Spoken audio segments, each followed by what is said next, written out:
Welcome to EuroPCR 2025 in Paris, France. My name is Howard Herrmann. I'm from the University of Pennsylvania, and I'm here today with my friend and colleague, Dr. Raj Makkar from Cedars-Sinai in California. We're here to discuss the sub-study that you presented today, Raj, in the Hotline session relative to the use of the ACURATE neo2 valve and its potential underexpansion in the sub-study of the IDE trial. So as background, maybe you can give us a little of the background on the IDE trial that was just published in Lancet and the analysis that you presented today. Sure. So, Howie, the ACURATE IDE study randomized 1,500 patients with aortic stenosis to either the ACURATE neo2 valve or control valves, which were basically SAPIEN or Evolute valves. And what we found was that the primary endpoint of death or stroke or rehospitalization occurred 16% of the times with the ACURATE neo2 versus 9% of the times with the control valves. And hence, the non-inferiority margin was not met because the upper bound exceeded 8%, which was the pre-specified non-inferiority.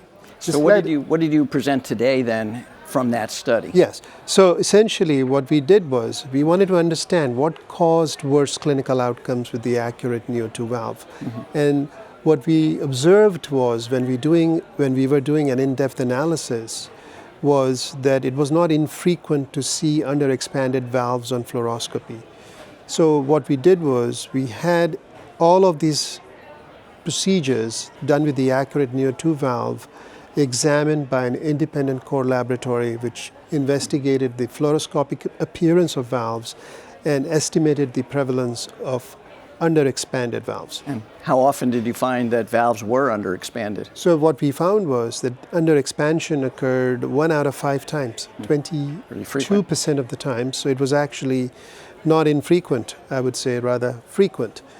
And what we also found was that the underexpanded cohort had certain features. They were particularly characterized by high prevalence of valve and leaflet calcium. And we didn't really find a difference in procedural details, pre-dilatation or post-dilatation between the underexpanded or expanded valves. But it was very clear when we looked at the Kaplan-Meier event rates that the expanded valves had better outcomes compared to underexpanded valves in terms of the primary endpoint, almost a very significant difference between underexpanded and expanded, both for the primary endpoint as well as for the endpoint of death and stroke. And were there any suggestions of how those underexpanded valves, what the mechanism was that led to the worst clinical outcomes in the composite endpoint? So you would be tempted to speculate, is it the hemodynamics? Because, underexpansion can lead to bad hemodynamics. Was it related to thrombosis? And was it related to paravalvular regurgitation? Those are the 3 plausible mechanisms. And I have to say, we could not really pinpoint, though there were some evidence of better hemodynamics with the expanded valves. When we looked at DVI, the valve areas and gradients were not different. We didn't really see a difference in valve thrombosis. We did see some differences, numerical differences in paravalvular aortic regurgitation. So to sum it up, I would say I don't think we have completely figured out the mechanisms, but each of these things might have contributed to end up in a significantly different composite endpoint. I mean, there were differences in the hemodynamics, mostly in the DVI, but the difference was relatively small. That is correct. And we've seen larger differences in trials like SMART and others where larger differences did not lead to a difference in clinical outcomes, at least at 1 year. That is correct. So I think your point that it's multifactorial is very clear.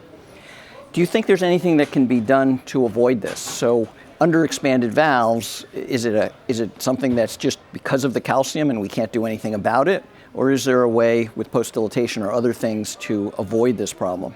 I think we are increasingly beginning to realize through a number of smaller studies that valve expansion might have an impact on longer outcomes, even with balloon expandable valves. And I think especially more so with self-expanding valves and with a valve like ACURATE neo2, where the opening forces of the valve might actually be somewhat lower. So I think what we need to do is we need to attack this on multiple fronts. I think, device iteration, which has already happened. Now the ACURATE neo2 has transitioned to the ACURATE Prime, which is an external, which is an additional link which decreases the radial force. I think we need to be more meticulous about pre-dilatation and post-dilatation, and really paying attention to fluoroscopic appearance of these valves, and safely, adequately post-dilating, so that we can, in a reasonable way, change the fluoroscopic appearance to what might be considered a more expanded valve.